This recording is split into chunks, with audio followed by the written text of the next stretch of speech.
Selamat bertemu lagi di channel AA Orchid. Kali ini kita akan membahas bagaimana cara mengolah akar gadaka agar bisa dipakai sebagai media tanam anggrek. Gadaka merupakan tumbuhan paku-pakuan yang memiliki akar yang bisa dipakai sebagai media tanam anggrek yang murah dan bisa didapatkan di sekitar kita. Bagi Anda yang sensitif terhadap debu, Anda perlu memakai masker seperti ini agar tidak mengganggu pernafasan Anda. Akar gadaka ini biasanya diambil dari hutan, di sana bercampur dengan tanah dan kotoran-kotoran lain, mungkin juga spora jamur, sehingga sebelum kita aplikasikan sebagai media tanam anggrek, kita perlu melakukan pengolahan terlebih dulu. Pengolahan pertama adalah pencucian atau pembersihan akar gadaka ini dari kotoran-kotoran tanah dan yang lainnya, sehingga nanti ketika ditanam sebagai media tanam anggrek ini benar-benar sudah bersih dan steril sehingga tidak mengganggu pertumbuhan anggrek-anggrek kita. Pencucian akar gadaka bisa dilakukan dengan air yang mengalir melalui keran, atau jika di tempat Anda ada selokan yang airnya bersih atau kolam yang airnya juga mengalir, ini bisa dipakai untuk mencuci akar gadaka secara lebih mudah dan lebih efektif. Tapi kalau di tempat Anda tidak ada kolam atau selokan yang mengalir, yang airnya bersih, bisa dipakai air dari keran, dari sumur. Kemudian pelan-pelan kita bersihkan satu persatu akar-akar gadaka ini. Selain itu kita perlu memecah-mecah akar gadaka ini sehingga kotoran-kotoran yang menempel ini bisa terlepas. Lama pencucian bisa tergantung tingkat kekotoran dari akar gadaka ini. Biasanya ada yang dari sana sudah bersih, tapi ada juga kadang-kadang yang sangat kotor sehingga kita perlu melakukan pencucian beberapa kali baru akar gadaka ini bisa bersih dan layak dipakai sebagai media tanam anggrek. Jika kurang bersih, maka akar gadaka ini akan membuat tanaman anggrek yang kita tanam justru mati. Terlebih lagi kalau kita pakai untuk menanam anggrek-anggrek yang masih kecil atau keluar dari botol. Ini sangat rawan sekali terhadap kontaminasi, dan kotoran-kotoran ini akan menghambat pertumbuhan anggrek. Di dalam akar gadaka ini kadang-kadang terdapat spora-spora dari biji gadaka itu atau dari biji-biji rumput yang ada di situ, sehingga kalau tidak benar-benar bersih maka nanti belum lama kita pakai sebagai media tanam akan muncul tanaman-tanaman baru atau rumput-rumput baru yang akan mengganggu perkembangan dari anggrek kita. Jadi untuk pencucian ini harus kita pastikan benar-benar bersih dan tidak ada kotoran yang tersisa.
Setelah kadaka dicuci bersih, selanjutnya kita akan mencacah kadaka ini menjadi ukuran yang lebih kecil agar mudah ketika dipakai untuk menanam. Kalau kadaka ini tidak dicacah, maka saat dipakai untuk menanam ini akan banyak rongga di dalamnya. Kadang-kadang susah juga untuk mengaturnya, sehingga perlu kita cacah menjadi ukuran yang lebih kecil. Proses ini bagi saya proses yang cukup menjemukan karena perlu waktu yang cukup lama dan mungkin tenaga yang harus ekstra. Tapi untuk hobi ya tidak apa-apa, ini kita lakukan. Ini semua buat kebaikan anggrek-anggrek kesayangan kita.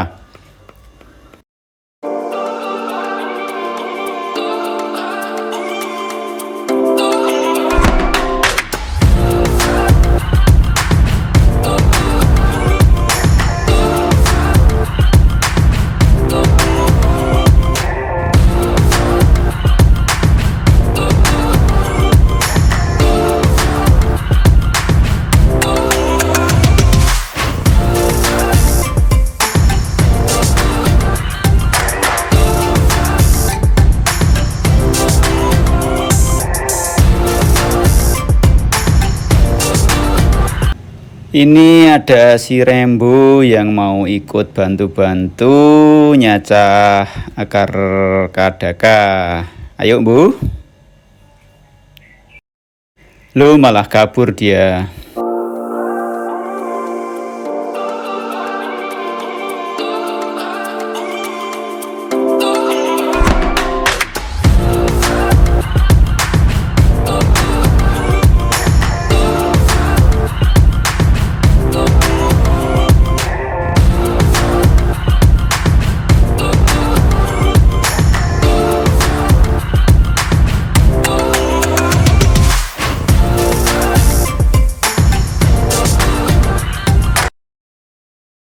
Ini si Siro, saudaranya Rembo, juga mau ikut bantu-bantu cacah akar kadaka. Hati-hati lo, Siro, nanti kena parang lu.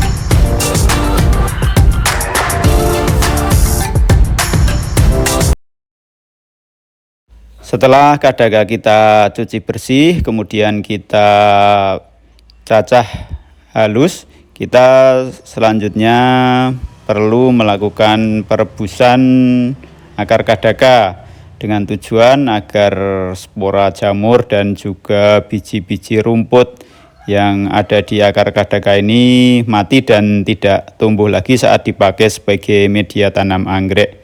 Untuk waktu perebusan terserah saja, yang penting kira-kira sudah mati spora-sporanya, biji-bijinya, baru kita hentikan.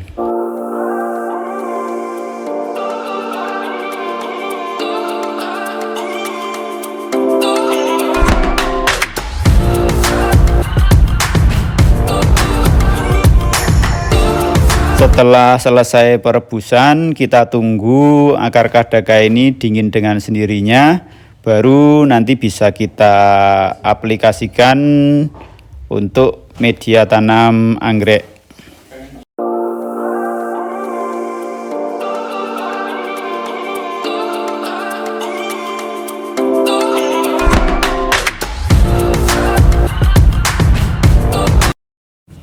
Ini adalah contoh beberapa anggrek yang ditanam dengan menggunakan media akar pakis, yang prosesnya tadi sudah kita jelaskan secara lebih detail.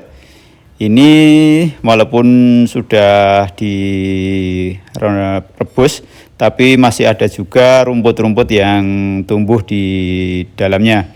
Karena memang akar kadaka ini cukup lembab dan cukup bagus sebagai media tanam, sehingga rumput-rumput bisa tumbuh di situ.